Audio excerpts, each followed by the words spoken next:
Hey, hello everyone. I hope you well and how are you guys? So, welcome back to my channel Gulwin Commerce Classes. हमने अपनी unit second unit जो accounting and auditing वाली जो unit है वो हमने लगभग जो है वो कंप्लीट होने को ही है। हमने उसके कुछ इम्पॉर्टेंट टॉपिक किए हैं, 4-5 क्लासेस हो चुकी हैं। जो हमारे चैनल पे नए जुड़े हैं please subscribe my channel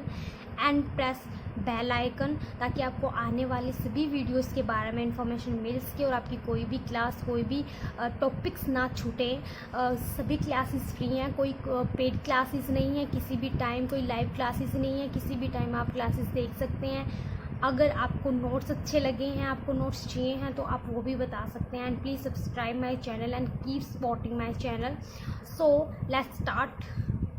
this video. तो हम ये वीडियो स्टार्ट कर रहे हैं। हमारा न्यू टॉपिक है। कल हमने किया था कि जो हमारा पार्टनर होता है उसके जो हमारे पार्टनर्स के जो अकाउंट होते हैं उसकी हमारी नेचर्स क्या होती है, और जो हमने सेकंड किया था कि हमारे जो पार्टनर का जो राइट होता है वो भी हमने किया था, रिस्पॉन्सिबिलिटीज़ भी हमने कर ली थी, और जो हमारा क्या बोलते हैं उसको, सॉरी, जो हमारे फार्मूलाज थे वो भी हमने किए थे, जो भी इम्पोर्टेंट थे हमारे प्रॉफिट वाले, नेट प्रॉफिट वाले, कमीशंस के ऊपर 2 फार्मूलाज थे वो भी किए थे। सो आज हम अपना नेक्स्ट टॉपिक कर रहे हैं जो हमारा है कि एडमिशन ऑफ न्यू पार्टनर, यानी कि नए साझेदार का प्रवेश।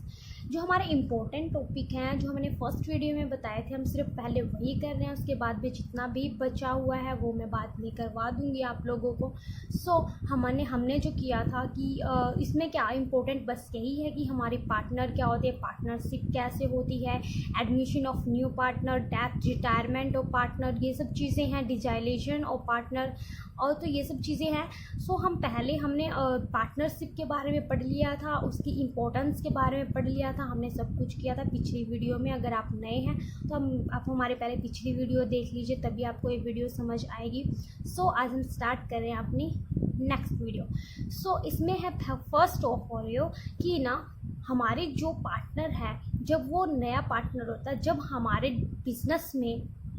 वो प्रवेश करता है, यानी कि जब वो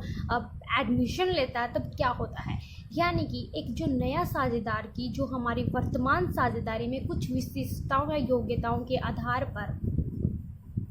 प्रवेश दिया जाता है। यानी कि जो हमारा नया पार्टनर होता है, अगर हमने बिजनेस स्टार्ट कर लिया है, पार्टनरशिप में हमने बिजनेस स्टार्ट कर लिया है, लेकिन बीच में अगर कोई और पार्टनर आता है और ये कहता है कि मुझे आपके साथ पार्टनरशिप करनी है, तो उसको हम कैसे पार्टनरशिप के अंदर इन्वॉल्व करते हैं, उसका किस तरीके से हम एडमिशन करते हैं, वो सब चीज़ें हम आज सीखेंगे। सो जब हमारा कोई भी बीच में जब हमारा बिजनेस डेवलप हो चुका है, जब हमारा बिजनेस चल रहा है, उसके बीच में अगर हमने तीन पर्सन ने अगर मिलकर कोई भी बिज़नेस डेवलप किया है, कोई भी बिज़नेस क्रिएट किया है, अगर उसके बीच में कोई थर्ड पार्टी यानी थर्ड पर्सन अगर आता है तो उसका जो हम एडमिशन करते हैं उसको हम अपने बिज़नेस के अंदर किस तरीके से हम इन्वॉल्व करते हैं, वो सब चीज़ें। तो ये हमारा फर्स्ट है कि जब जो हमारा नया जो साझेदार आता है, यानी नया जो हमारा पार्टनर आता है, तो उसमें उसकी जो हमारी क्वालिटीज़ होते हैं, जो उस पार्टनर की जो हमें क्वालिटीज़ अपने पार्टनर्स के अंदर चाहिए हैं, अपने बिज़नेस के पार्टनर के अंदर चाहिए हैं, वो सारी क्वालिटीज़ अगर उसके अंदर है, अगर उस चीज़ के लिए वो डिपेंडेड है, तो हम उसको एडमिशन दे सकते हैं, तो हम उसको अपने बिजनेस के अंदर पार्टनरशिप में क्या कर सकते हैं, इंक्लूड कर सकते हैं। सो ये तो था हमारा जब नया पार्टनर कैसे हम अपने बिजनेस में इंक्लूड करते हैं, उसको हम कैसे एडमिशन होता है उसका, वो उसकी क्वालिटीज़ के अकॉर्डिंग ही होता है। मेन पर्पस बस यही होता है, उसकी क्वालिटीज़ के अकॉर्डिंग ही उसे पार्टनरशिप में इन्वॉल्व किया जाता है। तो उसके बाद जब वो इन्वॉल्व हो जाता है, जब उसका एडमिशन हो जाता है पार्टनरशिप में, जो हमारा नया पार्टनर होता है एक बिज़नेस के अंदर, उसका जब एडमिशन हो जाता है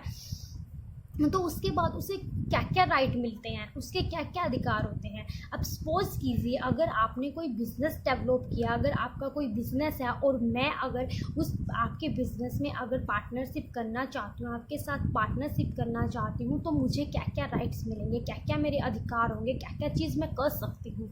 सो हमारा फर्स्ट है नए साझेदार के जो हमारे अधिकार होते हैं, यानी कि जो हमारा न्यू पार्टनर होता है उसके जो हमारे राइट होते हैं वो क्या क्या होते हैं।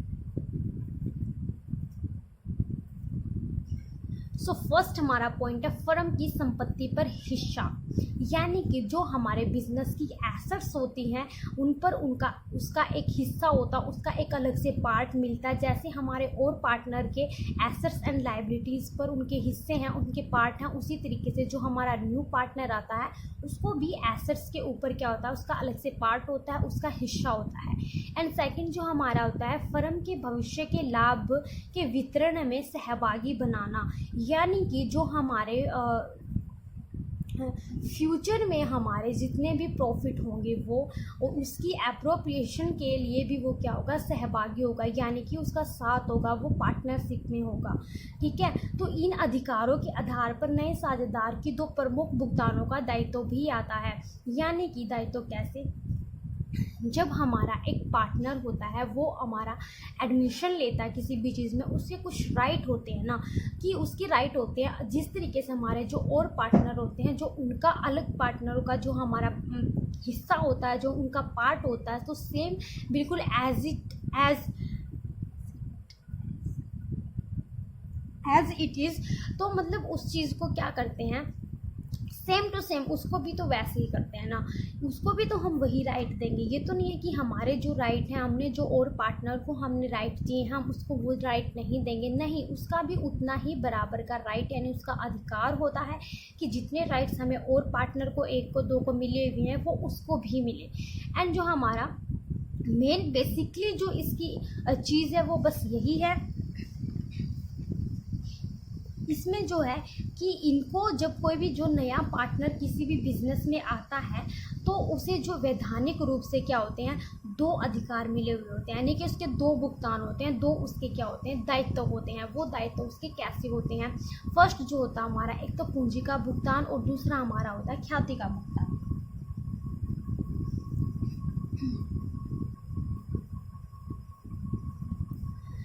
जो हमारा कैपिटल का जो भुगतान होता है वो कैसे होता है, और जो हमारा ख्याति का यानी जो हमारी गुडविल होती है उसको किस तरीके से भुगतान किया जाता है। तो ये जो दो वैधानिक अधिकार उसे प्राप्त होते हैं जब कोई न्यू पार्टनर एडमिशन करता है हमारे किस चीज़ में, बिजनेस में करता है, उसे दो वैधानिक अधिकार तो ये प्राप्त होते हैं, लेकिन उसे कुछ और बेसिक जो चीज़ें हैं जो हम यहाँ देखते हैं कि जो सम इम्पोर्टेंट जो टॉपिक हैं जो न्यू पार्टनर एडमिशन के टाइम जो उसे इम्पोर्टेंट जो राइट्स मिलते हैं वो कौन कौन से हैं। ये तो इसके वैधानिक अधिकार हैं ही, एक तो कैपिटल का और एक गुडविल का, लेकिन इसके अलावा भी अदर जो हमारे नए पार्टनर के एडमिशन जब करता है, जब नया पार्टनर किसी भी फर्म में आता है तो उसके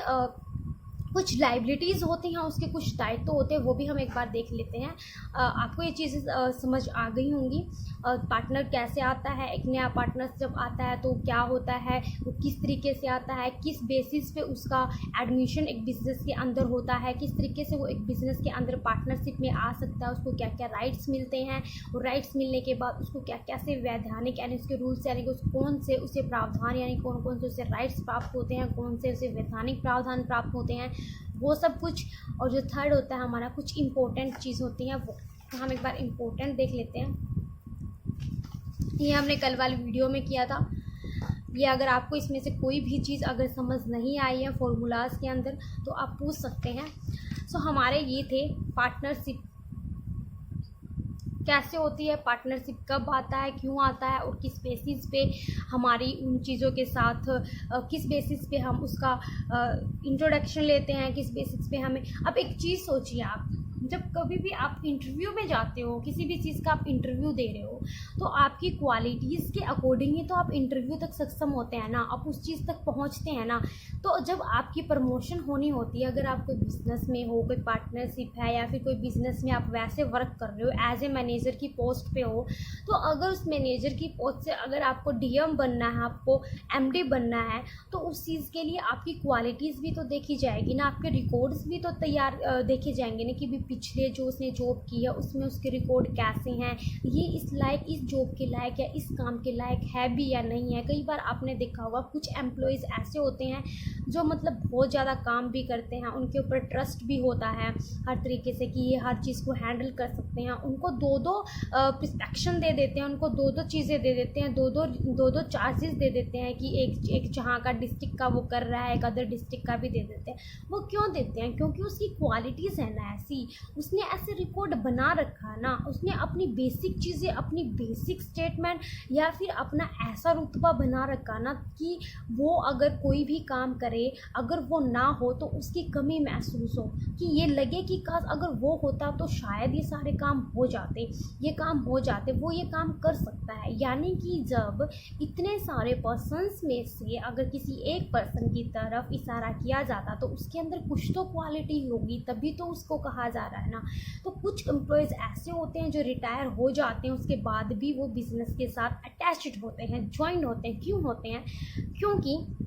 बिजनेस, जो हमारे बिज़नेस के जो हमारे मैनेजर्स होते हैं, जो हमारे ओनर्स होते हैं, उनको ट्रस्ट होता है कि हाँ ये बंदा हमारा काम कर सकता है, ये बंदा हमारे बिज़नेस के लिए सही है, इसने बहुत सारा प्रॉफिट भी अर्न किया है, डेवलप भी बिज़नेस करने में बहुत हेल्प की है। तो उसी तरीके से जब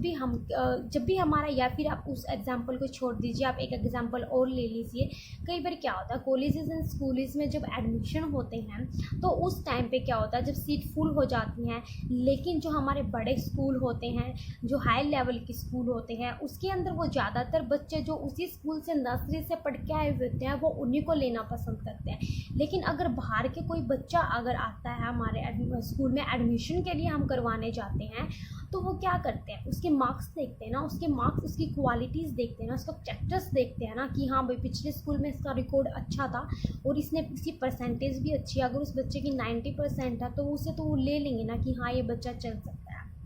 तो उसी तरीके से हमारा होता है कि पार्टनरशिप पे जब कोई भी पार्टनर न्यू आता है तो उसकी क्वालिटीज़ के बेसिस पे ही उसे एडमिशन दिया जाता है, उसके साथ तभी डील की जाती है जब उसकी क्वालिटीज़ हो, उस चीज़ के लायक हो, उस चीज़ से सक्षम हो।